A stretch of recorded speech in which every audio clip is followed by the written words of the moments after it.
भारत से आजकल लोग गायब होने शुरू हो गए हैं। वो लोग गायब होने शुरू हो गए हैं जो लोग सरकार की आलोचना किया करते थे, जो लोग सिलेंडर के बढ़े हुए दामों की आलोचना करते थे, जो लोग रुपए की गिरती वैल्यू की आलोचना किया करते थे, जो लोग भारत के गिरते हुए ग्रोथ रेट की आलोचना किया करते थे, आजकल वो लोग आलोचना ही नहीं करते। लगता है कि भारत में अच्छे दिन वापस आ चुके हैं।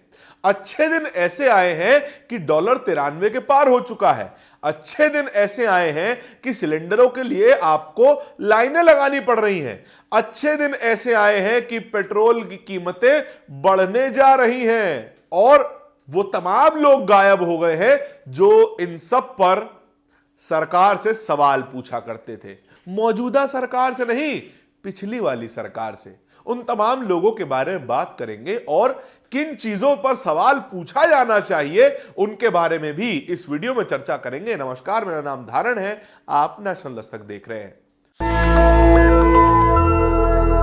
लोग गायब हुए, वो लोग सोशल मीडिया से गायब हो गए या फिर उन्होंने अपना अकाउंट डिलीट कर दिया जो लोग कहा करते थे कि देखिए डॉलर इतना ज्यादा मजबूत हो गया है, रुपए की वैल्यू 60 के पार चली गई है, ये तो हाहाकार मचा देगी, भारत के इंपोर्ट्स महंगे हो जाएंगे। और अब वो लोग गायब है। अब वो लोग, शायद ट्विटर ने उन्हें बैन तो नहीं कर दिया, शायद इंस्टाग्राम ने उनका अकाउंट डिलीट तो नहीं कर दिया, शायद उनके गले में कोई खराश तो नहीं आ गई कि आवाज नहीं निकल रही है, तब जब डॉलर 93 के पार हो चुका है।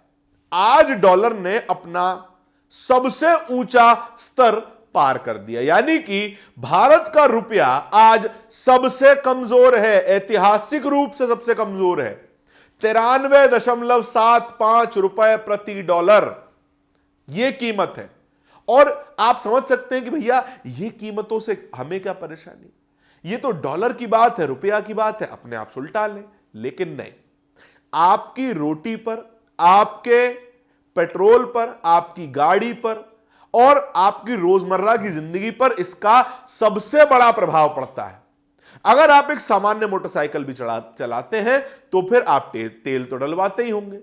तो फिर उस क्रूड ऑयल को इंपोर्ट करने के लिए जितना डॉलर पहले देने पड़ते थे, आज आपको उससे ज्यादा डॉलर देने पड़ेंगे।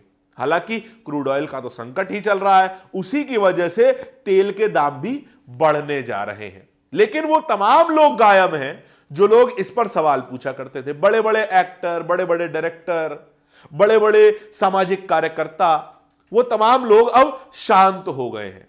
उनको लगता है कि भारत में अच्छे दिन चल रहे हैं और उन्हीं अच्छे दिनों में अपने बड़ी बड़ी कोठियों में, उनके बढ़िया हॉल में, चलते हुए एसी में वो बैठे हैं और एंजॉय कर रहे हैं वो व्यू जो कि सिलेंडर की लाइनों, सिलेंडर की एजेंसियों के बाहर दिखाई दे रहा है। सिलेंडर की एजेंसियों की बात भी कर ही लेते हैं।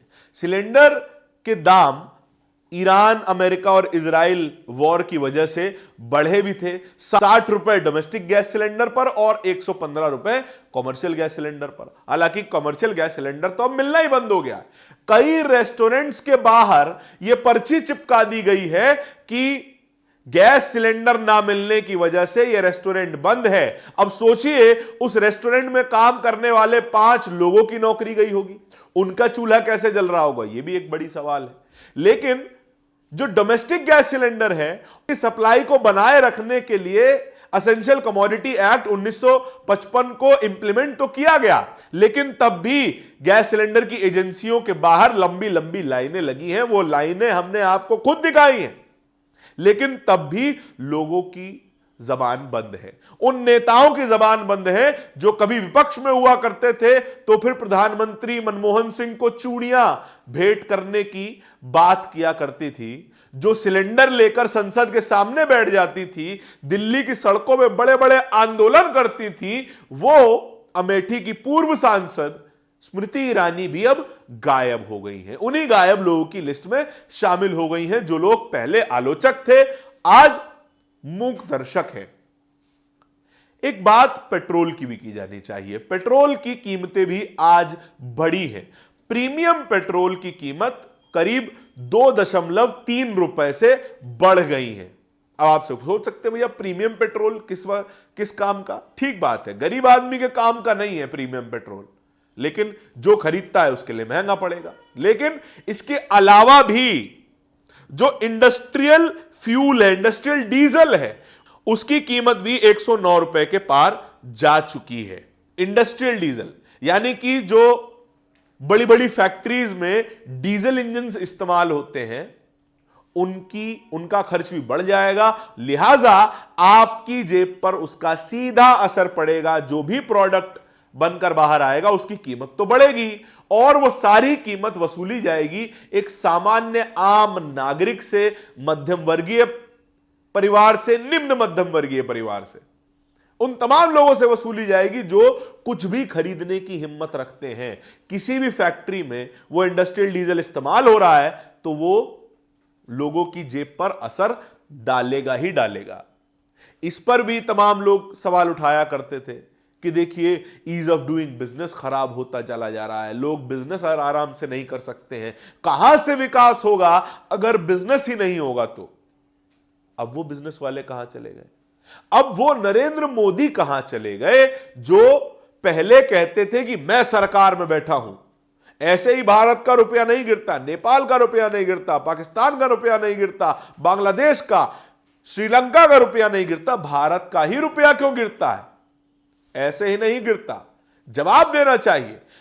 पीएम की कुर्सी में करीबन 15 साल से ज्यादा बिता चुके हैं, लेकिन अब वो जवाब नहीं दे सकते।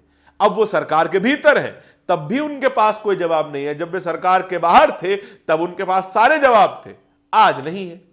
इसी तरीके से वो भी उन गायब हुए लोगों की लिस्ट में शामिल हो गए हैं जो पहले सरकार के आलोचक थे, आज सरकार बनके आपके सर पर तांडव कर रहे हैं, लेकिन आपको दिखाई नहीं दे रहे क्योंकि आपके आंखों पर बंधी है अच्छे दिनों की पट्टी, आपके आंखों पर बंधी है उस राजनीतिक प्रोपेगेंडा की पट्टी जो आपको सवाल करने से रोक देती है।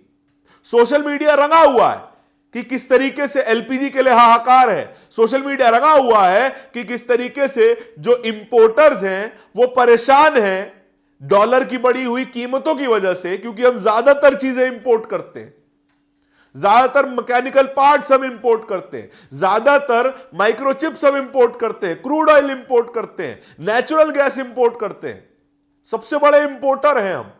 लेकिन तब भी किसी को कोई संकट नजर नहीं आता। ये जीवन को जीते रहने की कीमत भी महंगी होती चली जाएगी, लेकिन इससे अब किसी को फर्क नहीं पड़ता है। अब चलिए, खुद प्रधानमंत्री गायब हैं, सांसद गायब हैं, नेता गायब हैं, प्रेस कॉन्फ्रेंस की उम्मीद ही नहीं है। जो सवाल पहले करते थे आज वो मूक बधिर हो गए हैं। अब उम्मीद किससे की जा सकती है? उम्मीद की जा सकती है केवल और केवल एक सामान्य नागरिक से, जो आप लोग हैं, जो ये वीडियो देख रहे हैं। केवल और केवल सामान्य तौर पर सवाल पूछना शुरू कीजिए कि आपकी थाली का दाम क्यों बढ़ता चला जा रहा है। जिस अनुपात में आपकी कमाई नहीं बढ़ रही है उस अनुपात में आपकी थाली का दाम क्यों बढ़ रहा है। इस पर अगर आप सवाल नहीं पूछेंगे तो एक दिन वो थाली आपके बजट से बाहर हो जाएगी और आप गरीबी रेखा से नीचे हो जाएंगे। लेकिन तब भी कहेंगे हर हर मोदी, घर घर मोदी। खैर, आपकी चॉइस है। सवाल पूछना हो बहुत अच्छी बात है, पूछिए, नहीं पूछना हो तो एंजॉय और अच्छे दिन।